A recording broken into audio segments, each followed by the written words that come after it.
Yeah, I think that creates complications. That's where Yeah. this gets really, really tricky. I actually just put out a tweet about this morning. Um, The Fed has the dual mandate of inflation and employment, to your point. Mhm. The idea is that when you cut rates, you help the employment side of that mandate because you reduce the cost of capital, companies get more capital, and they hire with that extra capital. Okay, a company, goes and borrows $1 million, now they can go and hire 6 or 7 more people for the year. Okay, that's the general thinking, is that rate cuts help the employment picture. But what if the opposite happens this time around? Right. Because I think that's a very real potential outcome here. That rate cuts do not help the job market. They actually hurt the job market because the job market, at least in my opinion, based on the data I'm looking at, it's not weak because of tariffs. It's not weak because the economy's frozen or consumers aren't spending. Consumers very much are spending. Business activity is pretty healthy. Tariffs have had some impact, but not a massive impact.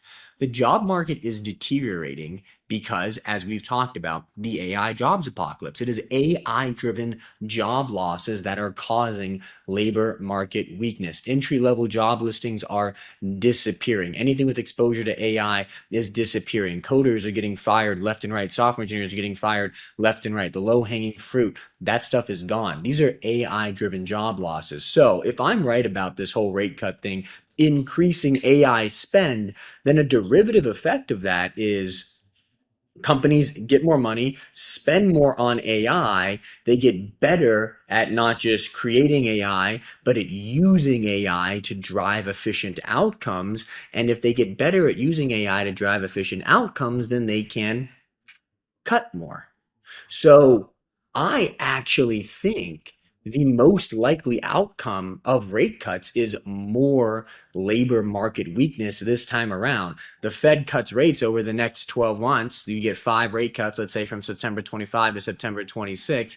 And I bet you the unemployment rate's going to be higher in September 26 than it is in September 25. Stock market's going to be higher. Corporate profits are going to be higher.